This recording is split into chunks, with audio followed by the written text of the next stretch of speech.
Bismillah, Assalamualaikum warahmatullahi wabarakatuh. Alhamdulillah wassalatu wassalamu ala Rasulillah wa ala alihi wa ashabihi wa man tabi'ahum bi ihsanin ila yaumil qiyamah. Amma ba'd.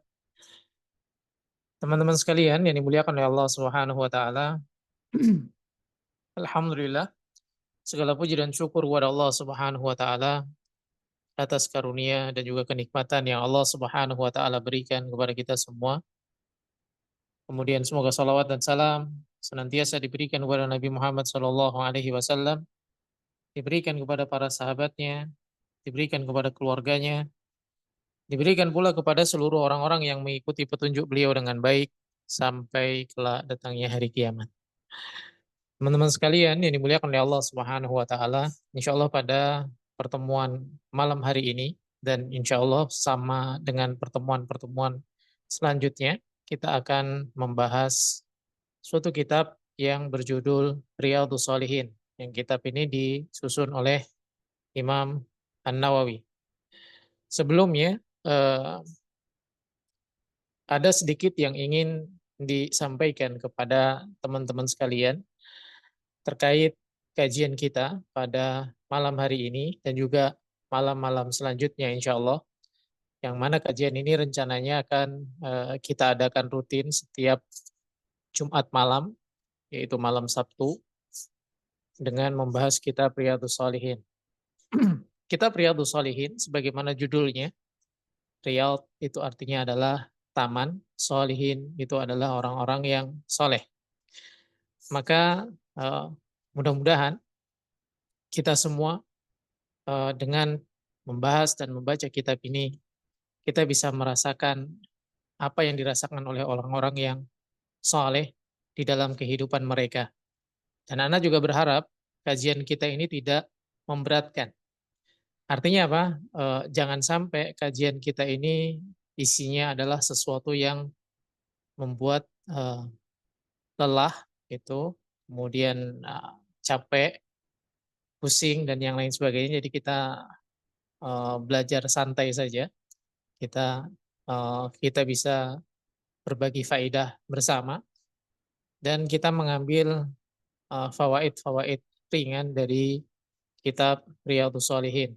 Biasanya kalau kita membahas kitab Riyadhus Shalihin itu kalau membaca kitab yang disyarah oleh para ulama itu nanti akan dibahas dari sisi bahasanya, dibahas dari sisi apa namanya riwayatnya. Maka kita ingin membahas santai saja yang dirasa bermanfaat dan relate dengan kehidupan kita. Insya Allah kita akan ambil fawaid-fawaidnya. Jadi kita pengen benar-benar siapapun yang hadir pada kajian Riyadhus Shalihin benar-benar merasa bahwasanya yang kita bahas ini seolah-olah kita berada di taman yang indah, yang membahagiakan, kemudian yang menumbuhkan semangat untuk beribadah sebagaimana yang diinginkan oleh Imam An-Nawawi. Yang mana kitab Riyadhus Shalihin ini kitab yang beliau kumpulkan hadis-hadis yang sahih yang dengannya beliau ingin menyampaikan tentang adab, akhlak, terus semangat untuk beribadah kepada Allah Subhanahu wa taala. Sehingga kita semua benar-benar menjadi orang-orang yang berada di atas jalannya Allah Subhanahu wa taala. Sekali lagi kitab Riyadhus Shalihin sebagaimana judulnya yaitu taman orang-orang yang saleh, maka kita berharap kita benar-benar bisa merasakan bahagia sebagaimana ketika kita masuk ke dalam suatu taman yang di sana kita melihat ada indahnya pemandangan dan yang lainnya. Mudah-mudahan Allah Subhanahu wa taala memberikan kemudahan dan keberkahan kepada kita semua. Baik, selanjutnya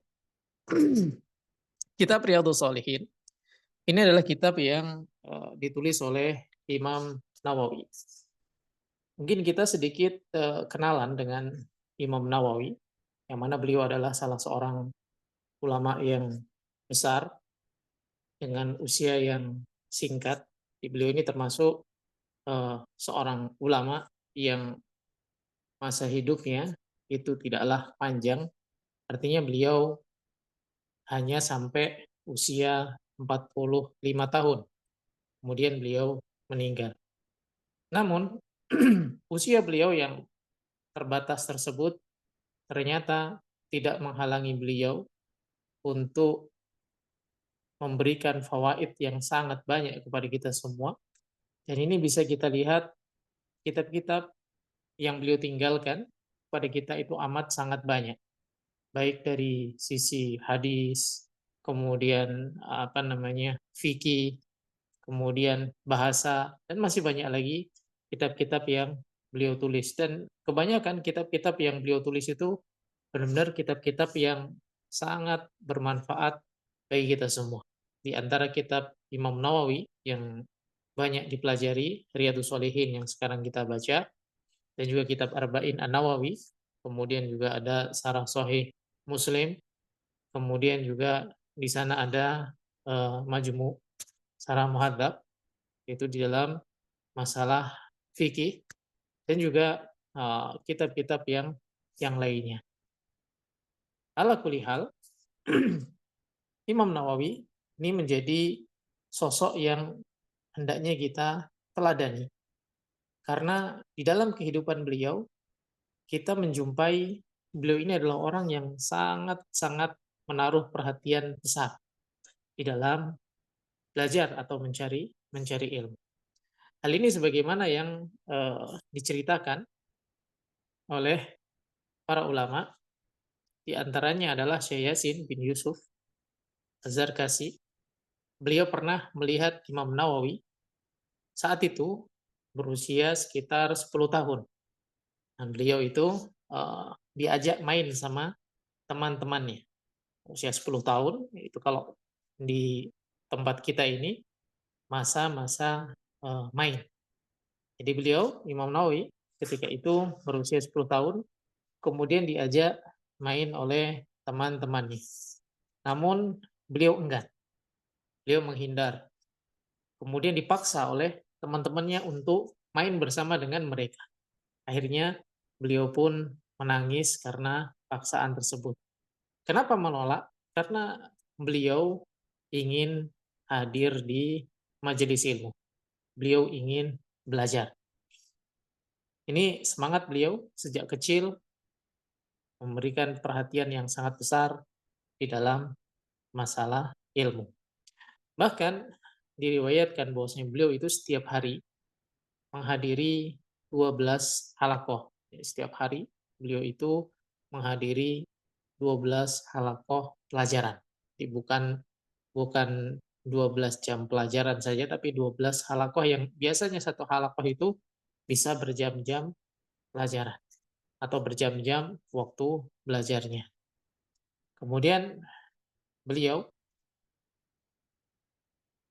saking semangatnya di dalam mencari ilmu, maka tidak ada satu waktu pun kecuali beliau lewatkan dengan belajar, membaca, atau duduk di majelis ilmu. Kemudian beliau juga mentelaah kitab-kitab para ulama, membaca kitab-kitab para ulama seperti kitabnya Imam Muslim yang beliau ulang-ulang terus, dan juga kitab-kitab para ulama yang lainnya. Nah, ini kehidupan yang setiap hari dilakukan oleh Imam An-Nawawi. Kemudian setelah beliau meninggal, maka kitab-kitab yang beliau tulis masih diwariskan sampai sekarang.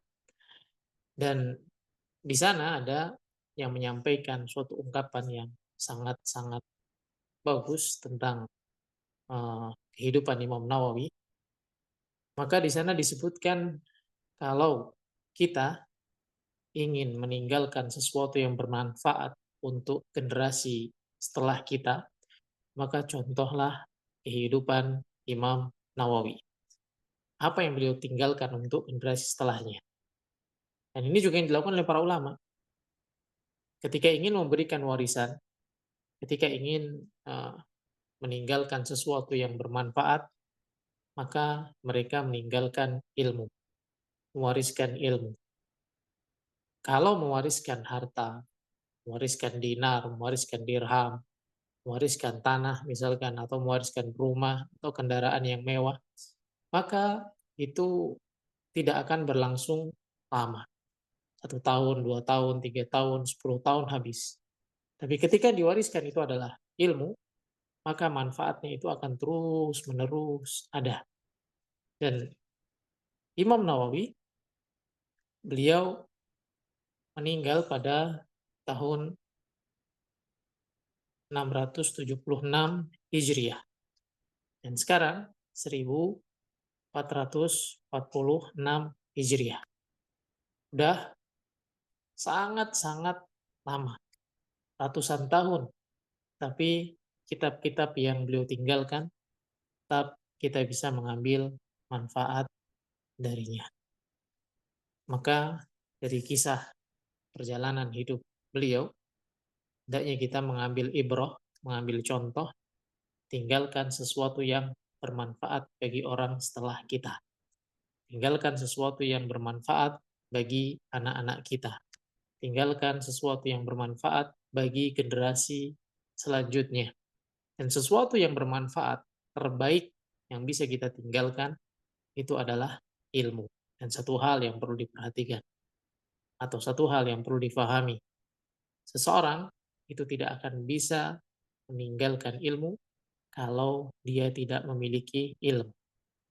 Ada kata-kata yang sangat bagus yang menyebutkan faqidu syai' la yu'ti.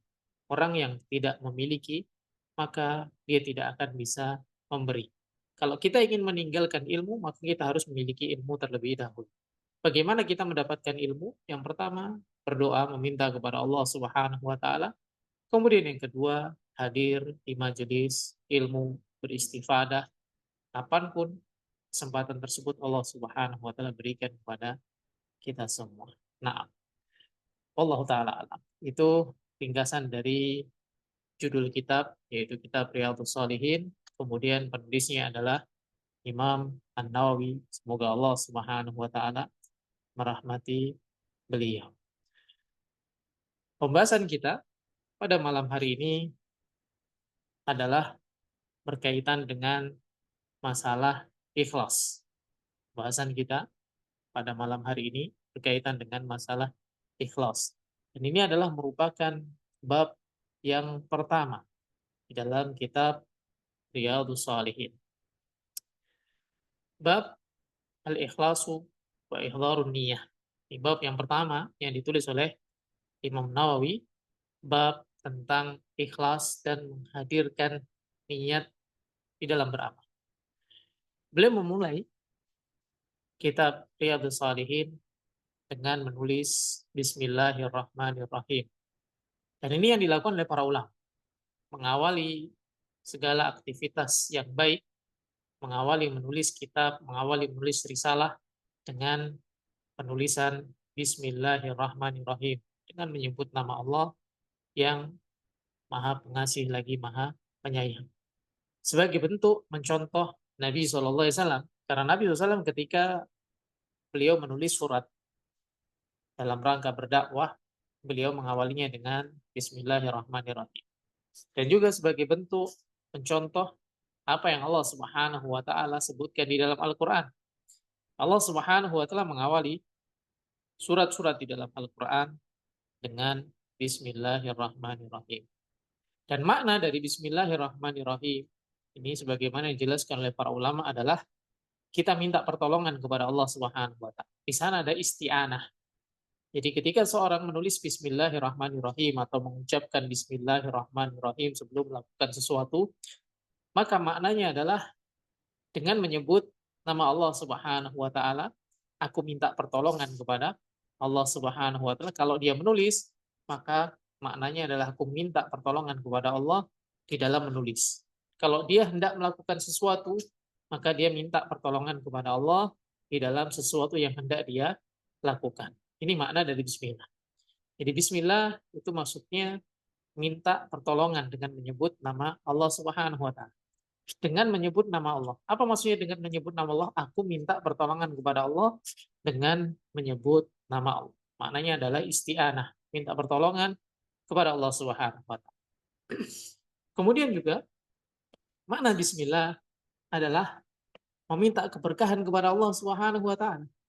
Jadi di samping meminta pertolongan kepada Allah, kita juga meminta keberkahan kepada Allah Subhanahu wa taala atas apa yang kita kerjakan. Bismillah, aku minta tolong kepada Allah Subhanahu wa taala dengan menyebut nama Allah dan juga meminta keberkahan kepada Allah dengan menyebut nama Allah yang Maha Pengasih lagi Maha Penyayang. Beliau mengawali salahnya, mengawali kitab yang beliau tulis, yaitu kitab Riyadhus Shalihin dengan Bismillahirrahmanirrahim. Dan hendaknya ini kita contoh di dalam banyak hal. Ketika kita hendak menulis sesuatu, maka tulis terlebih dahulu Bismillahirrahmanirrahim. Kalau kita ingin melakukan sesuatu, maka awali dengan menyebut Bismillah, dengan menyebut nama Allah Subhanahu wa taala. Maka Allah Subhanahu wa taala akan menolong kita, maka Allah Subhanahu wa taala akan memudahkan urusan kita dan memberikan keberkahan di dalam hal-hal yang kita lakukan. Nah, babul ikhlas, bab yang membahas tentang masalah ikhlas di dalam ibadah. Apa sih yang dimaksud dengan ikhlas? Para ulama menyebutkan definisi ikhlas itu banyak sekali. Banyak sekali pengertian-pengertian dari ikhlas yang dijelaskan oleh para ulama. Namun dari penjelasan yang banyak itu ada beberapa kesamaan. Di antaranya sebagaimana yang disebutkan oleh Ibnu Qayyim, semoga Allah Subhanahu wa taala merahmati beliau, di dalam kitab Madarijus Salihin. Dalam Madarijus Salihin beliau menyebutkan bahwasanya para ulama menyebutkan pengertian dari ikhlas adalah bahwasanya ikhlas itu kita tidak mencari saksi di dalam amal kita dari manusia. Jadi kita tidak mencari saksi di dalam amalan kita kepada manusia. Kita cukupkan bahwasanya Allah Subhanahu wa taala yang mengetahui apa yang kita lakukan. Itulah ikhlas. Jadi tidak butuh dilihat, tidak butuh diketahui oleh manusia, nggak butuh didengar oleh manusia. Jadi ikhlas itu merasa cukup dengan Allah Subhanahu wa taala. Ketika kita melakukan sesuatu, kemudian kita tahu bahwasanya Allah mengetahuinya, itu sudah cukup bagi kita semua. Ini sebagaimana dijelaskan oleh Ibnu Qayyim. Ringkasnya adalah ikhlas itu kita tidak mencari saksi dari amalan-amalan yang kita lakukan. Mencari siapa? Mencari manusia. Manusia menjadi saksi. Enggak, kita enggak mencari saksi dari manusia. Kemudian juga Fudail bin Iyad menyebutkan tentang pengertian dari ikhlas, yaitu tidak meninggalkan amal karena manusia dan juga tidak mengerjakan amal karena manusia juga. Karena apa? Meninggalkan amal karena manusia itu adalah riya, sedangkan mengerjakan amalan karena manusia itu adalah kesyirikan. Dan ikhlas adalah ketika seseorang menjauhi dua hal tersebut.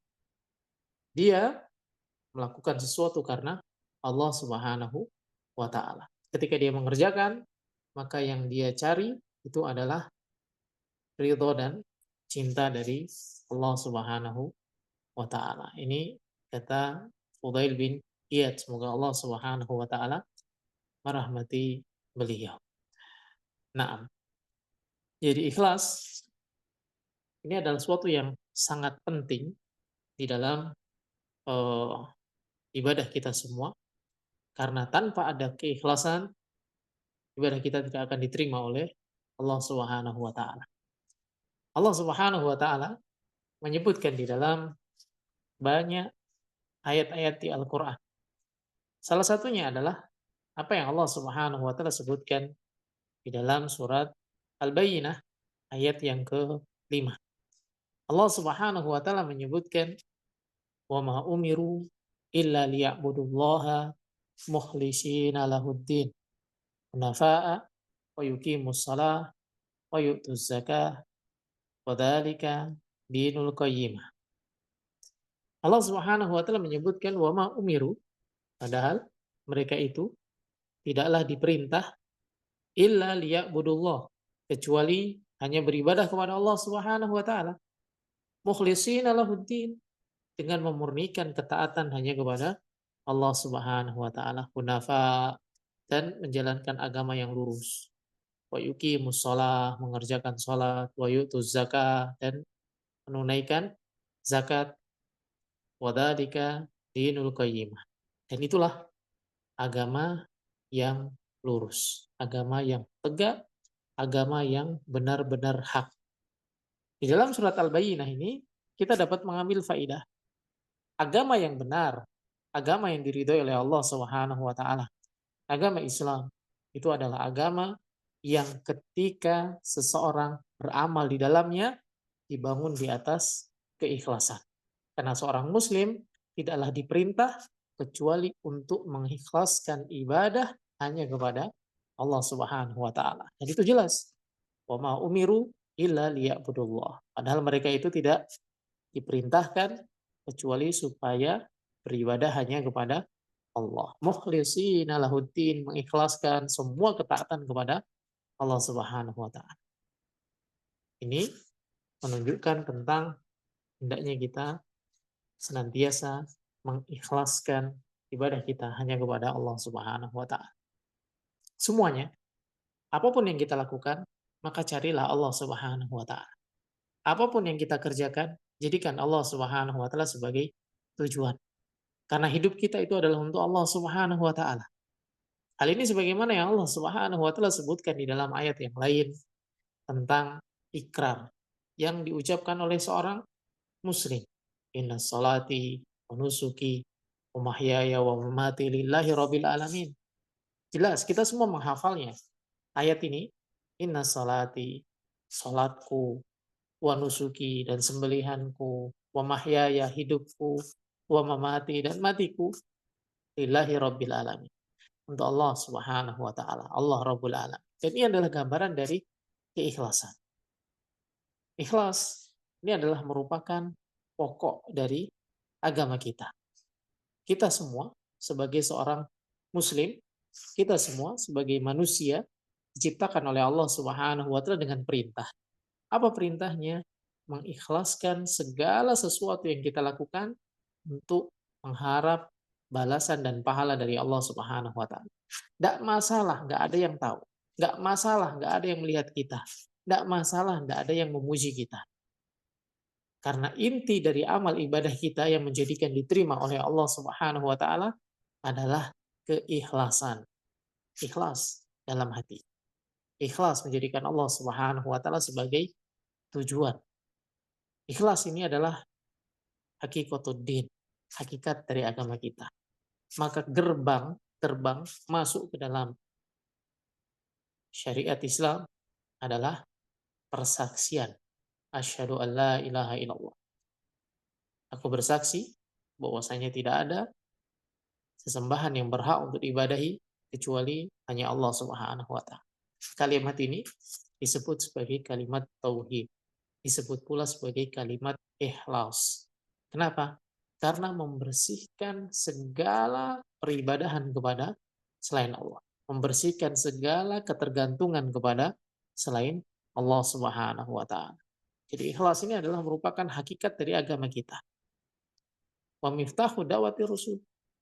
Dan juga kunci dari dakwah para rasul. Semua nabi dan rasul dakwahnya adalah mengajak untuk mengikhlaskan ibadah hanya kepada Allah Subhanahu wa taala. Semuanya.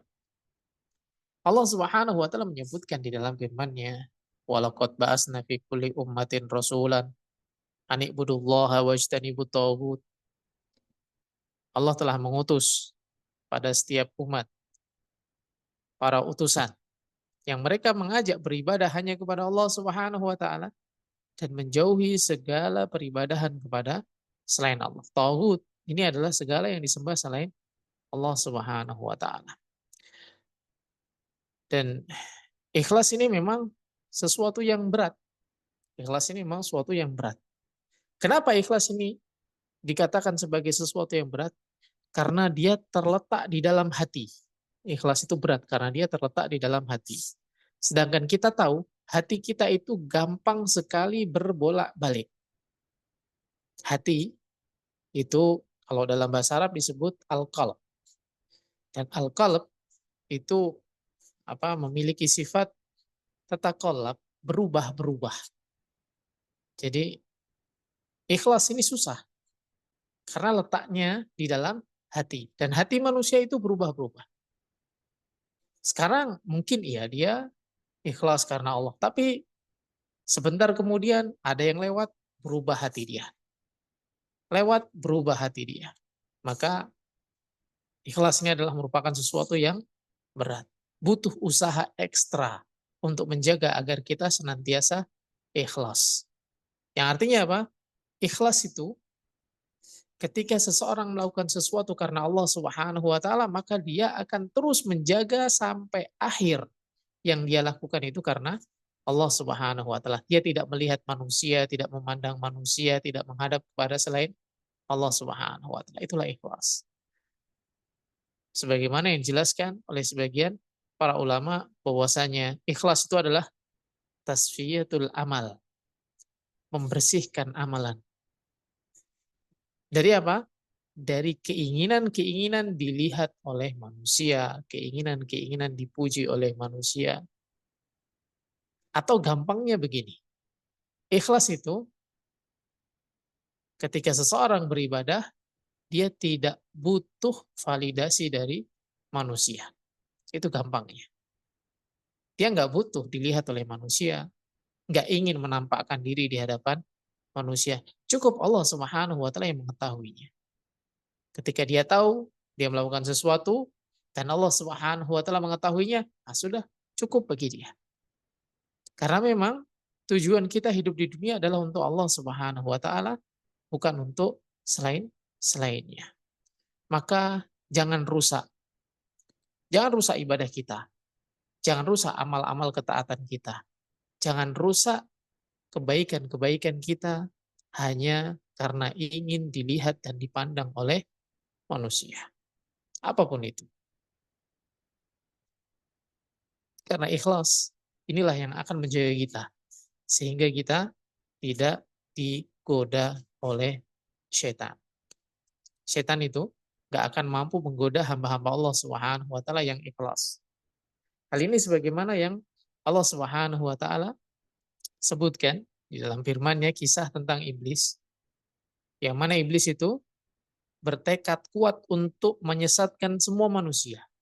Dia akan bawa pasukannya, kemudian menggoda manusia dari depannya, menggoda manusia dari kanan, dari kiri, dari atas, dari bawah. Dia akan berusaha menyesatkan manusia. Semua, nahum ajmain. Aku akan sesatkan semua manusia.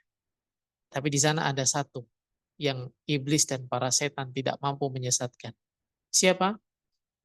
Iblis mengatakan, illa ibadaka minhumul muhlasin. Kecuali hamba-hambamu yang ikhlas.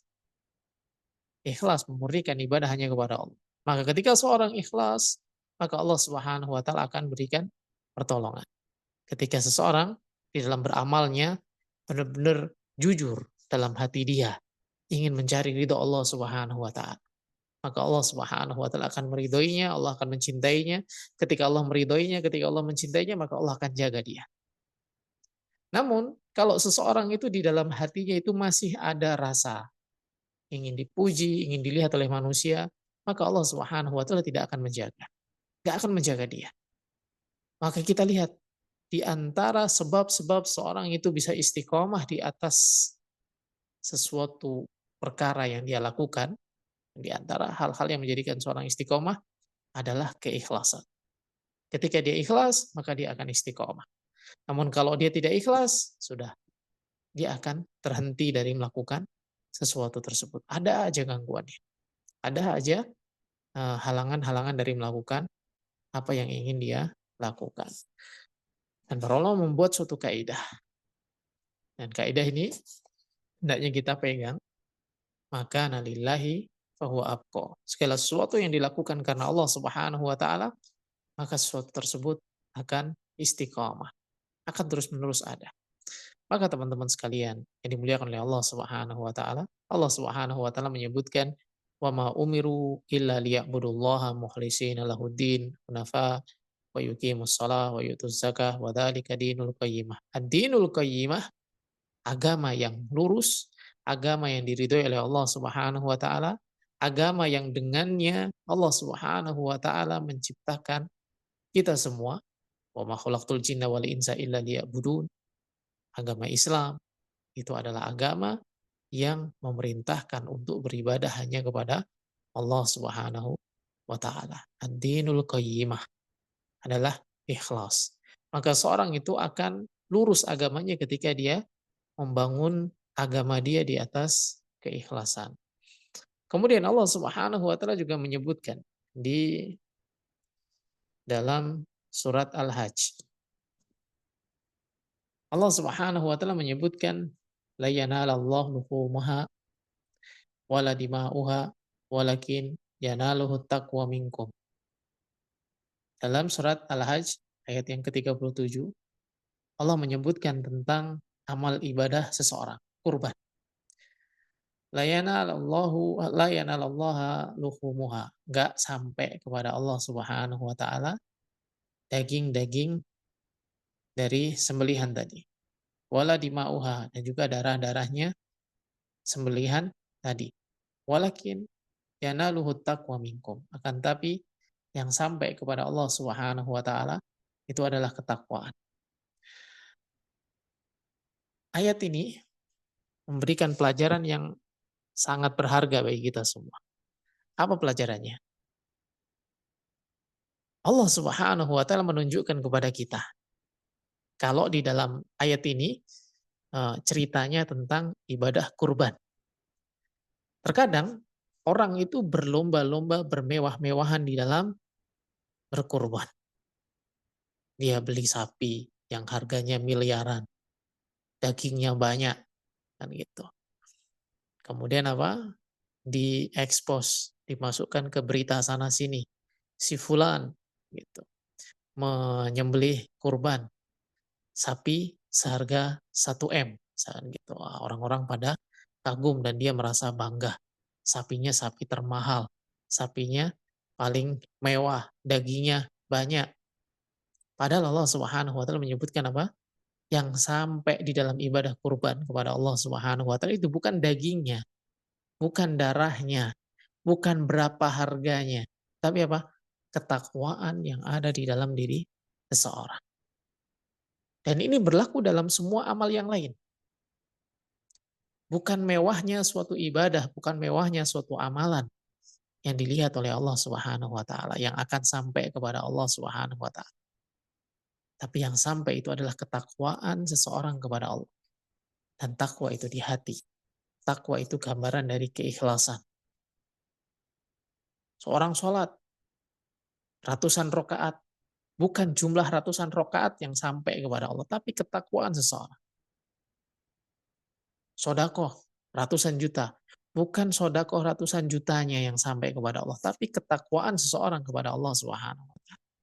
Bisa jadi seorang dia hanya mampu berkurban seekor kambing yang kecil secukupnya, yang terpenuhi syarat-syaratnya, diterima oleh Allah Subhanahu wa taala. Bisa jadi di sana ada orang yang hanya mampu sholat malam 2 rakaat, 3 rakaat, 5 rakaat, 4 rakaat, diterima oleh Allah Subhanahu wa taala daripada yang rakaatnya banyak. Kenapa? Yang sampai kepada Allah Subhanahu wa taala itu adalah ketakwaan, keikhlasan kita di dalam beribadah kepada Allah Subhanahu wa taala. Ketika kita membantu orang lain, menolong orang lain, bukan kemewahan ketika membantu orang lain, tapi keikhlasan ketika kita membantu orang lain. Makanya di dalam hadis Nabi SAW, ketika Nabi SAW menyebutkan kewajiban untuk bersodakoh sebanyak was tulang yang kita miliki. Maka di sana Nabi SAW memberikan contoh bagaimana cara mendapatkan pahala sodakoh. Di antaranya adalah apa? Ketika seseorang tersenyum kepada orang lain, itu di sana ada pahala sodakoh. Ketika seorang mengucapkan takbir, tahmid, tahlil, di sana ada pahala sedekah. Kemudian ketika seseorang menolong orang lain, mengangkatkan barang bawaannya, atau mengangkatkan barang bawaan ke atas tunggangan orang lain, di sana ada pahala sedekah. Jadi bukan besar atau kecilnya suatu amalan yang dilihat oleh Allah Subhanahu wa taala, tapi keikhlasan dan ketakwaan kepada Allah Subhanahu wa taala. Dan di sana ada kata-kata yang sangat-sangat memotivasi. Bisa jadi amalan itu ringan, tapi besar di sisi Allah Subhanahu wa taala dikarenakan niat yang ikhlas. Dan bisa jadi amalan itu besar di pandangan manusia, tapi kecil, tidak ada harganya di hadapan Allah Subhanahu wa taala karena niatnya yang salah. Maka dari kita terus berusaha untuk ikhlas, mengharap balasan dan pahala dari Allah Subhanahu wa taala. Meskipun amalan-amalan yang kita lakukan itu adalah amalan-amalan yang kecil, amalan-amalan yang ringan.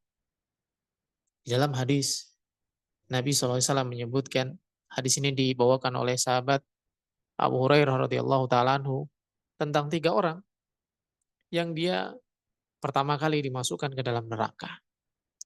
Apakah dia melakukan dosa? Tidak. Dia bukan pencuri, bukan pembunuh, bukan pemabuk, bukan orang yang makan harta riba, tapi mereka adalah orang-orang yang melakukan amalan besar. Orang yang membaca Al-Quran, mempelajari Al-Quran, atau mempelajari ilmu. Tapi niatnya nggak benar. Niatnya pengen dikatakan sebagai qori, niatnya pengen dikatakan sebagai alim. Orang yang bersodakoh, tapi pengen dikatakan sebagai seorang dermawan. Orang yang berjihad, mati di medan perang, tapi karena ingin dikatakan sebagai seorang pahlawan. Amalan-amalan besar, tapi niatnya tidak ikhlas. Tidak akan menyelamatkan dia di hadapan Allah Subhanahu wa taala, justru malah menjadikan dia dimasukkan ke dalam neraka. Bahkan termasuk orang yang pertama kali dimasukkan ke dalam neraka. Ini pentingnya seseorang untuk membersihkan hati, mengikhlaskan niat di dalam beramal. Sekecil apapun, ketika niatnya ikhlas karena Allah Subhanahu wa taala ingin mendapatkan pahala dan balasan dari Allah, maka dia akan menjadi besar di sisi Allah Subhanahu wa taala. Dan kemudian di antara hal-hal yang bisa menjadikan seseorang itu ikhlas dalam beramal adalah tidak suka menampakkan amalnya di hadapan orang lain. Tidak narsis, tidak senang dilihat oleh orang lain. Dan ini seperti apa yang Allah Subhanahu wa taala sebutkan di dalam surat Al-Imran. Allah Subhanahu wa taala menyebutkan, "Qul in tukhfu ma fi sudurikum aw tubduhu ya'lamullah." Dalam surat Al-Imran. Allah Subhanahu wa taala menyebutkan, "Qul in tukhfu ma fi sudurikum." Katakanlah, jika kamu menyembunyikan apa yang dalam hatimu atau kamu menampakkannya, Allah Subhanahu wa taala mengetahui. Artinya, nggak ada seorang pun yang tahu, Allah Subhanahu wa taala akan mengetahuinya.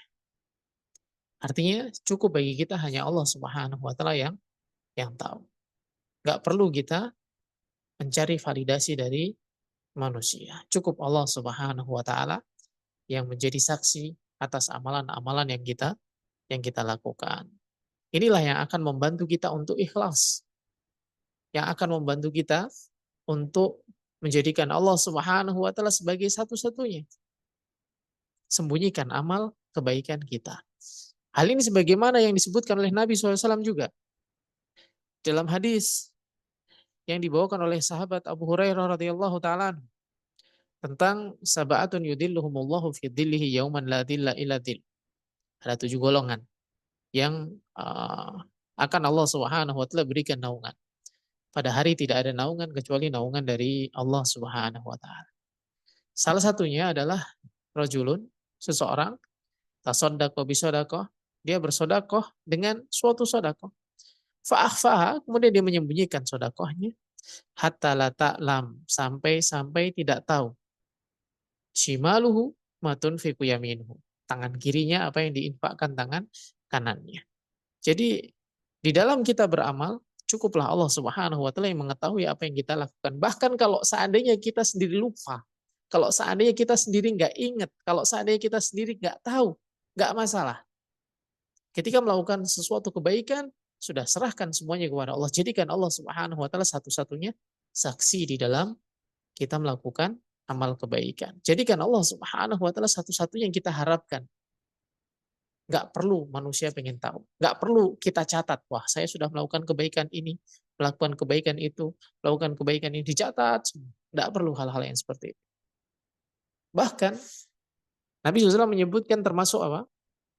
Orang yang mendapatkan naungan dari Allah Subhanahu wa taala, dia bersedekah melakukan suatu kebaikan yang dia sendiri saja nggak tahu seberapa banyak kebaikan yang dia lakukan. Dan itu nggak masalah. Dan itu nggak masalah. Beda sama orang zaman sekarang.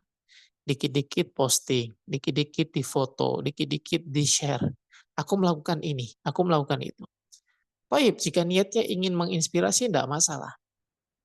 Biar menjadi kudwah, biar menjadi contoh yang baik, nggak masalah. Tapi kalau niatnya sudah dimasuki niat yang lain, biar wah, Masya Allah, biar wah, wah, wah, dan wah, maka bahaya. Ini bisa merusak amal yang hendaknya kita tinggalkan. Nah, di antara perusak-perusak amal itu adalah masuknya ingin dipuji oleh manusia, masuknya riya, hilangnya keikhlasan, itu adalah perusahaan. Ikhlas di dalam suatu amalan itu seperti toharoh di dalam sholat. Ketika ikhlasnya hilang, maka ibadah tersebut nggak akan diterima. Sebagaimana ketika seseorang sholat, kemudian dia berhadas, toharohnya hilang, maka sholatnya pun juga tidak akan diterima. Maka hendaknya kita terus berusaha menjaga keikhlasan kita di dalam beramal. Terus menerus mengharap agar Allah Subhanahu wa taala melindungi kita dari beramal dengan tujuan dilihat, dipandang, dan dipuji oleh manusia. Kalau bisa kita beramal kemudian kita sembunyikan. Kalau bisa kita beramal kemudian kita sendiri melupakannya. Biarlah Allah Subhanahu wa taala yang menyimpan dan mencatatnya. Kenapa? Kalau diingat-ingat kadang itu bisa berbahaya. Kenapa berbahaya? Mungkin saat itu dia nggak riak, tapi ketika dia masih ingat keinginan untuk cerita kepada orang lain, agar orang lain kagum, itu kadang ada. Sehingga masuklah kategori sum'ah. Sum'ah itu pengen didengar. Dan itu sama, merusak amalan juga. Maka teman-teman sekalian, yang dimuliakan oleh Allah Subhanahu wa taala. Bab yang pertama yang dibawakan oleh Imam Nawawi, yaitu bab tentang ikhlas dan menghadirkan niat di dalam segala amal perbuatan kita. Ikhlas itu maknanya adalah membersihkan diri ketika seorang beramal dari segala keinginan untuk mendapatkan hal-hal yang berbau dunia. Entah itu pujian, entah itu jabatan, entah itu harta, dan yang lainnya. Pokoknya menghilangkan segala keinginan duniawi ketika beramal. Jadikan Allah Subhanahu wa taala satu-satunya tujuan ketika seorang melakukan kebaikan. Belajar, mengajar, membaca Al-Qur'an, bekerja, semuanya adalah amalan-amalan kebaikan. Maka jadikan Allah Subhanahu wa taala sebagai satu-satunya tujuan di dalam kita melakukan kebaikan. Mudah-mudahan Allah Subhanahu wa taala menjadikan kita termasuk di antara hamba-hamba Allah Subhanahu wa taala yang dijaga dari segala keburukan. Allahu taala a'lam. Barakallahu fikum. Mungkin itu sedikit yang bisa disampaikan pada pertemuan malam hari ini. 3 ayat yang Allah Subhanahu wa taala sebutkan di dalam surat Al-Bayyinah dan yang Allah Subhanahu wa taala sebutkan di dalam surat Al-Hajj dan Allah Subhanahu wa taala sebutkan di dalam surat Al-Imran. 3 ayat yang dibawakan oleh Imam Nawawi di awal kitab Riyadhus Shalihin di dalam bab Al-Ikhlas wa Ihdharun Niyah fi jami'il a'mal wal aqwal wal ahwal al-barizah wal khafiyah. Wallahu taala alam. Nah, eh, secara asal ini sifat semuanya ya, sifat semua wanita. Wanita itu memiliki sifat ingin mendapatkan pengakuan sebenarnya. Bukan cuma wanita, kita semua memiliki sifat ingin mendapatkan pengakuan. Dan pada dasarnya sifat ini jika kita letakkan di tempat yang benar, maka dia akan menjadi baik. Namun ketika kita letakkan di tempat yang salah, maka itu tidak menjadi suatu kebaikan. Kita ambil contoh. Ketika kita melakukan suatu amalan, melakukan suatu kebaikan, kemudian suatu amalan dan kebaikan itu yang seharusnya niatnya ingin mendapatkan balasan hanya dari Allah Subhanahu wa taala, kemudian dia tukar. Dia lebih senang dipuji oleh manusia misalkan. Maka dia akan jatuh pada kerugian. Amalnya itu bisa terhapus. Amalnya bisa terhapus. Maka ketika seseorang melakukan suatu kebaikan dalam rangka mencari ridho Allah Subhanahu wa taala, sudah jauhi hal-hal yang bisa merusak amalan-amalan dia. Kemudian yang berikutnya, terkadang itu kan seseorang itu menceritakan kebaikannya itu untuk menginspirasi orang lain. Maka kalau menceritakan kebaikan untuk memberikan inspirasi kepada orang lain, bukan ingin dipuji dan yang lainnya, maka hal ini diperbolehkan, tidak masalah. Kemudian ketika seorang istri, misalkan di rumah, dia mengerjakan banyak hal, kan seperti itu. Kemudian dia menceritakan aktivitas dia dengan antusias, yang menunjukkan bahwasanya dia itu merasa bahagia dengan aktivitas dia, maka hal itu tidak masalah. Menceritakan kebahagiaan dia, menceritakan kesenangan dia, menceritakan aktivitas dia yang baik, dan berharap gitu kan orang-orang di sekelilingnya pun juga mengambil faidah dari apa yang dia lakukan, maka itu enggak masalah.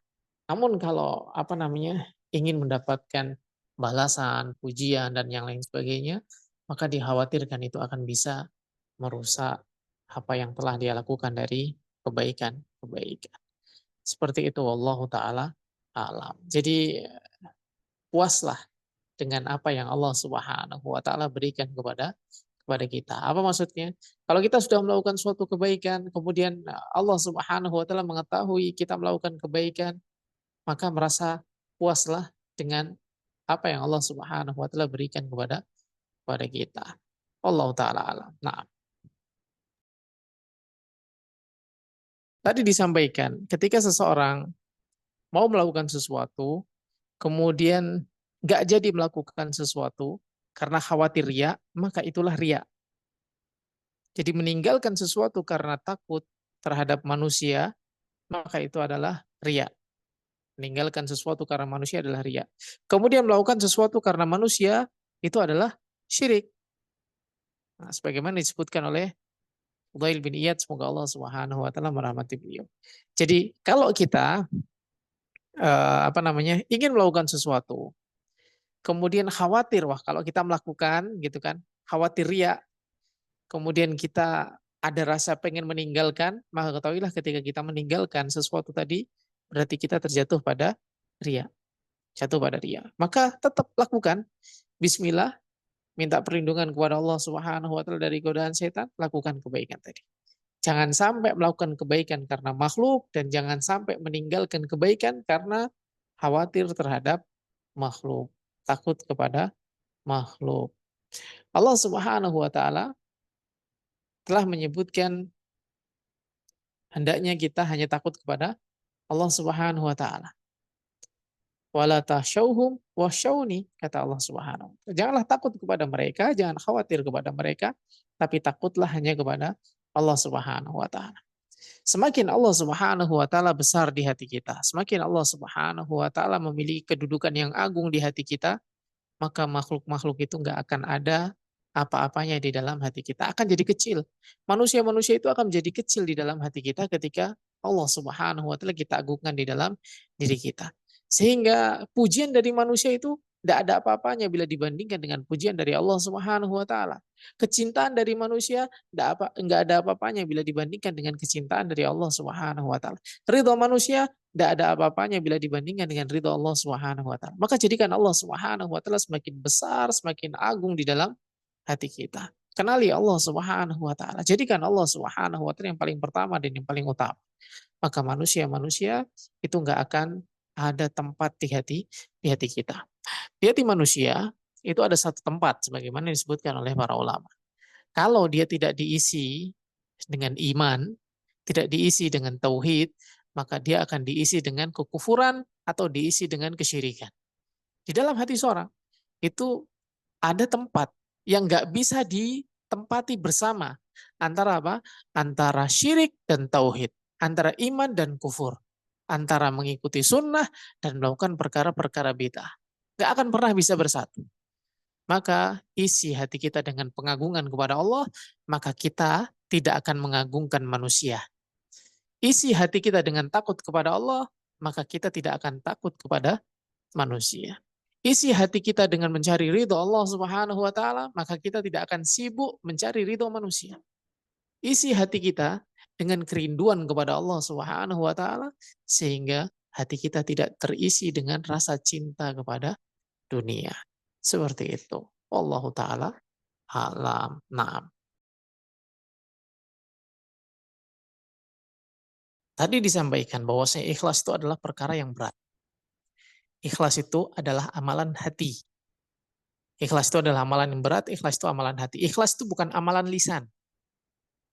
Maka sebagaimana dikatakan oleh Nabi SAW, istafti kolbak. Tanya hatimu. Tanya ke hati kita. Apakah kita benar-benar ikhlas? Ataukah lisan kita mengatakan ikhlas padahal hatinya tidak? Itu cara mengetahuinya. Apakah kita benar-benar lillah? Apakah karena Allah Subhanahu wa taala ataukah karena pengen mendapatkan senyuman dari manusia? Jadi kata Nabi SAW, istafti qalbak. Tanya pada hatimu, tanya pada hati kita. Ikhlas itu tempatnya di hati, maka tanya sama hati kita. Apakah kita benar-benar ikhlas? Apakah kita ketika melakukan kebaikan itu benar-benar karena Allah Subhanahu wa taala? Kemudian menjadi inspirasi bagi orang lain ataukah sengaja menampakkan diri agar apa? Muncul sebagai sosok model di dalam kebaikan. Senang menjadi pusat perhatian. Maka itu bukanlah ciri dari suatu keikhlasan. Maka tanya sama hati kita. Hati kita akan bisa menjawabnya. Ikhlas itu adalah amalan hati. Dan tadi disampaikan bahwasanya amalan hati ini adalah amalan yang susah untuk dijaga, susah. Makanya Nabi SAW mengajarkan kita untuk banyak-banyak berdoa, ya muqallibal qulub, sabit qalbi ala taati. Wahai yang membolak-balik hati, tetapkan hatiku di atas ketaatan kepada minta dikasih keikhlasan. Minta terus dikasih keikhlasan. Karena sedikit saja melenceng niatnya, maka akan rusak dan sia-sia apa yang dia bangun. Dia rusak semua. Maka memang benar kan gitu. Menjadi teladan, menjadi qudwah, menjadi contoh yang baik itu kadang berat. Berat. Kenapa? Karena tampil di hadapan manusia itu kadang menjadikan seseorang itu merasa senang untuk dilihat, senang untuk dipuji, dan akhirnya keikhlasan dia pun juga semakin berkurang. Namun tidaklah Allah Subhanahu wa taala memerintahkan sesuatu yang mustahil. Apa maksudnya?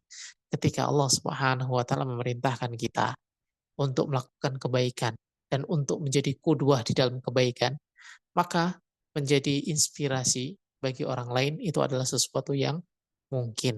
Hanya saja memang perlu usaha ekstra untuk apa? Untuk menjaga keikhlasan di dalam hati kita. Senantiasa tanya terus, ikhlas nggak kita? Ikhlas nggak kita? Jadi jangan mengatakan ikhlas dengan lisan, tapi katakan ikhlas dengan hati kita. Istafti qalbak, kata Nabi SAW. Tanya sama hatimu. Wallahu ta'ala alam. Nah, barakallahu fikum. Nah, dalam keadaan seperti itu, yang pertama banyak-banyak berdoa. Semoga Allah Subhanahu wa taala menjauhkan dia dari segala keburukan, semoga Allah Subhanahu wa taala menjauhkan dia dari riya, menjauhkan dia dari kesyirikan. Kemudian yang kedua, berbaik sangka. Berbaik sangka. bahwasanya Allah Subhanahu wa taala tidak menuntut kita untuk mengetahui apa yang ada di dalam hatinya. Tapi Allah Subhanahu wa taala mempersilahkan kepada kita untuk menghukumi seseorang berdasarkan apa yang nampak di hadapan kita. Jadi ketika dia menampakkan bahwasanya dia melakukan kebaikan, dicintai kebaikan tersebut. Dukung kebaikannya, kemudian apa namanya, bantu dia di dalam melakukan kebaikan. Terlepas niat dia, maka itu adalah urusan Allah Subhanahu wa taala. Sebagaimana yang Nabi SAW sebutkan, "Umirtu an uqatilan nasa hatta yashhadu an la ilaha illallah wa anna Muhammadar Rasulullah, yuqimus shalah, wa yutiyaz zakah. Fa idza fa'alu dzalika shaumini dimahum wa amwalahum wa hisabuhum 'ala Allah taala." Aku diperintahkan untuk memerangi manusia, kata Nabi SAW. Sampai mereka mengucapkan asyhadu an la ilaha illallah wa anna Muhammadar Rasulullah. Wa tuqimus shalah, kemudian mengerjakan salat, wa tu'tiyaz zakah, dan bayar zakat. Kalau udah melakukan itu semua, asomini dima'ahum wa amwalahum, mereka terjaga. Terjaga hartanya, terjaga darahnya. Wa hisabuhum 'ala Allah. Adapun hisabnya dia, masalah hati dia, masalah niatnya, itu semua di tangan Allah Subhanahu wa taala. Kita hukumi zahirnya saja.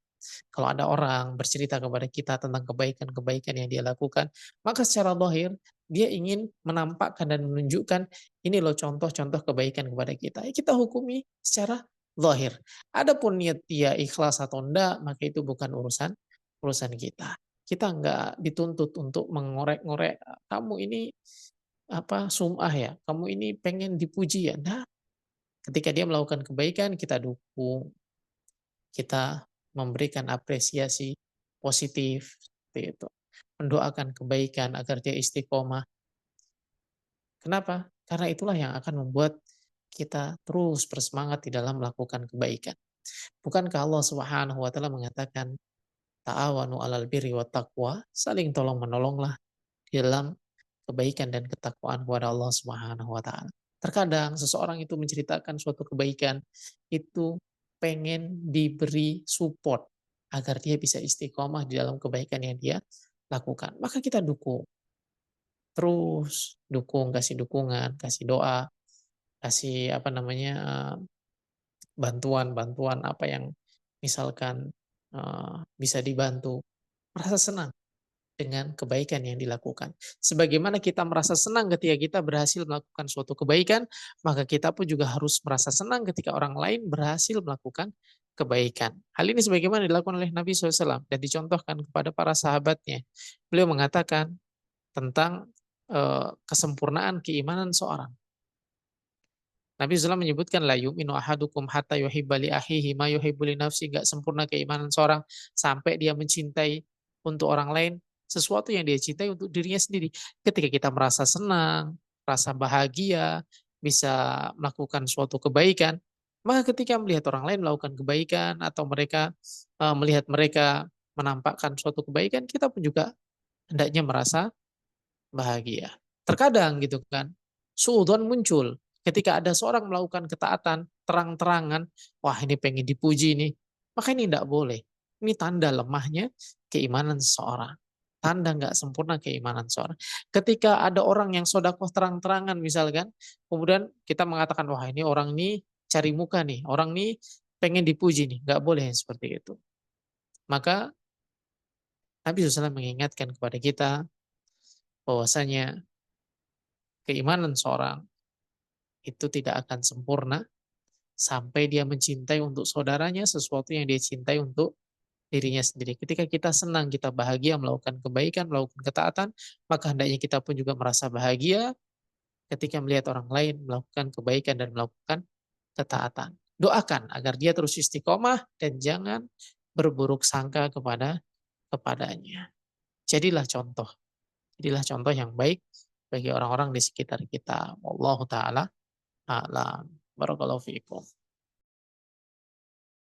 Allah Subhanahu wa taala menciptakan kita semua untuk satu tujuan.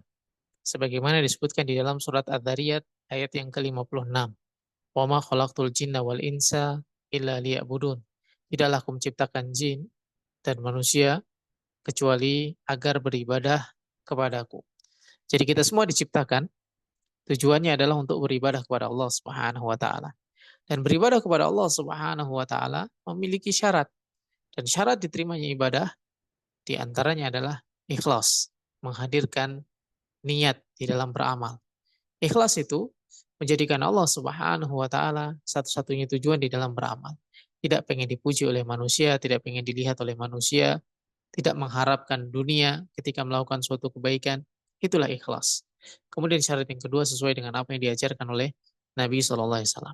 Allah Subhanahu wa taala menyebutkan di dalam surat Al-Bayyinah ayat yang kelima, "Wa ma umiru illa liya'budullaha mukhlishina lahuddin hunafa'a wa yuqimus shalah wa yutuz zakah wa dzalika dinul qayyimah." Allah Subhanahu wa taala menunjukkan kepada kita di dalam ayat ini, kita semua itu tidak diperintahkan kecuali untuk beribadah hanya kepada Allah Subhanahu wa taala. Itulah perintah Allah. Perintah Allah Subhanahu wa taala kepada kita semua adalah agar kita beribadah hanya kepada Allah Subhanahu wa taala, ikhlas. Mengikhlaskan peribadahan hanya kepada Allah, mengikhlaskan ketaatan hanya kepada Allah Subhanahu wa taala. Kita salat, kita membayar zakat, semuanya untuk Allah Subhanahu wa taala. Wadzalika dinul qayyimah. Itulah agama yang lurus, itulah Islam. Kalau kita pengen tahu apa sih Islam itu? Islam itu adalah ikhlas ibadah hanya kepada Allah Subhanahu wa taala. Itulah Islam. Agama yang diterima dan diridhai oleh Allah Subhanahu wa taala. Di dalam ibadah yang Allah Subhanahu wa taala terima itu adalah ketaatan kita, bukan mewahnya ibadah kita, bukan banyaknya ibadah kita. Maka beribadahlah sesuai dengan kemampuan kita, isi dengan keikhlasan secara maksimal. Kemudian, apapun yang kita lakukan, baik tersembunyi maupun terang-terangan Allah mengetahuinya. Maka alangkah baiknya kalau kita melakukan sesuatu, kita sembunyikan amalan kebaikan kita. Karena itu jauh lebih dekat dengan keikhlasan. Sebagaimana tadi disebutkan di dalam hadis yang diceritakan oleh sahabat Abu Hurairah tentang 7 orang yang mendapatkan naungan pada hari tidak ada naungan kecuali naungan dari Allah. Salah satunya rajulun, seseorang, tasaddaqa bisadaqah, yang dia bersedekah dengan suatu sedekah. Fa'akhfaha, kemudian dia menyembunyikannya, hatta la ta'lam, sampai-sampai enggak tahu shimaluhu, tangan kirinya, ma tunfiqu yaminuhu, apa yang disedekahkan oleh tangan kanannya.